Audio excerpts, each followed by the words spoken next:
Chers amis, amoureux de la poésie, nous voici au 6e volet de ma série de chroniques intitulée « Comment lire Hafez de Chiraz ». Je m'étais arrêté dans ma 5e chronique aux commentaires sur la poche de musc qui, une fois ouverte par ce vent qu'est le zéphyr, crée un grand trouble dans les cœurs. L'image de cette poche de musc était comparée à celle des boucles des cheveux de l'aimé qui, une fois ouvertes par la brise de légende, plonge les cœurs de ses soupirants dans le désarroi. Je reprends le distique en question. En persan d'abord, « Bebouye no fei kochas sabo zonto rebokshoyat. Zeto beja de moshkinash shechun oftod dar delho. » En français, « Ô combien de sang firent jaillir des cœurs ces tresses libérées un jour par le zéphyr, telle une poche de musc ouverte à tous les vents. » Après mon commentaire sur les images employées et leurs sens respectifs, il convient maintenant que je vous parle de la structure et de la syntaxe de ce distique qui sont très perturbantes, car nous assistons ici à une gymnastique formelle assez incroyable. Pour mieux vous en rendre compte, je vais vous traduire ces deux vers mot à mot. Par l'odeur de musc qu'un jour, enfin, le zéphyr libère de sa poche, par l'ondoiement de ses boucles, que de sang l'on vit jaillir de bien des cœurs. Vous remarquerez qu'à aucun moment les sujets vivants de ces deux vers n'apparaissent. Dans le premier vers, ou mesra, en persan, on déduit naturellement que le musc et la poche qui le contient renvoient au bouquetin du khotan, produisant le fameux parfum. Dans le deuxième vers, on est tenté de rester sur le premier sujet, qui est le bouquetin, mais dès qu'il est question d'ondoiement des boucles, on se dit qu'il s'agit ici des cheveux de l'aimé. Et c'est là tout le génie de Hafez qui dit les choses sans les dire et fusionne en même temps les actions. Autrement dit, le zéphyr libère à la fois la poche de musc et les tresses de l'aimé. Et l'on saigne à la fois à cause de la forte odeur du musc et à cause de la chevelure livrée au vent. Le musc fait saigner du nez et les tresses font saigner les cœurs. Je les commente en détail dans ma chronique numéro 5.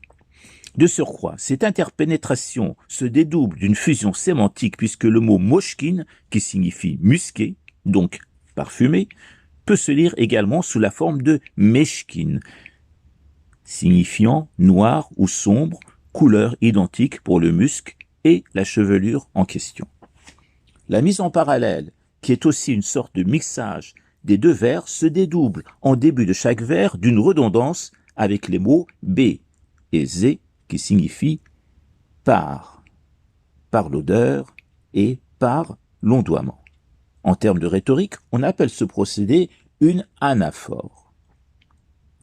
Maintenant, j'aimerais qu'on aille encore plus au fond des choses, parce que ce n'est pas tout que de dire que le parfum de la femme aimée vous trouble. La science a également son mot à dire dans tout ça. Pourquoi la science, me direz-vous? Eh bien, parce qu'il est question, derrière le phénomène apparemment romantique que je viens de commenter, d'une attirance organique, animale, pour dire les choses crûment. Oui, animal. Les adeptes d'interprétation mystique à tout va seront peut-être déçus, mais c'est comme ça. Le bouquetin, c'est bien une bestiole, non? Une bestiole dont les sécrétions rendent dingues les humains que nous sommes. Et ça, c'est pas de la mystique. C'est de la chimie pure, de la chimie animale. Et, le saviez-vous, le musc pur sent tellement fort et pue, à un tel point qu'autrefois les navires n'en voulaient pas à leur bord. C'est la nature. Les choses sont ainsi faites que de telles matières naturelles considérées comme aphrodisiaques, à l'origine, sentent parfois, passez-moi l'expression, sentent parfois la merde. Et oui, la nature est faite de paradoxes. Et les odeurs humaines alors? Elles n'attirent pas selon vous?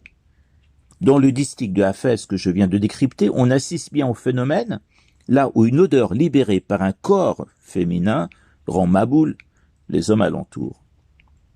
Mais on en parle si peu dans nos sociétés policées des odeurs corporelles.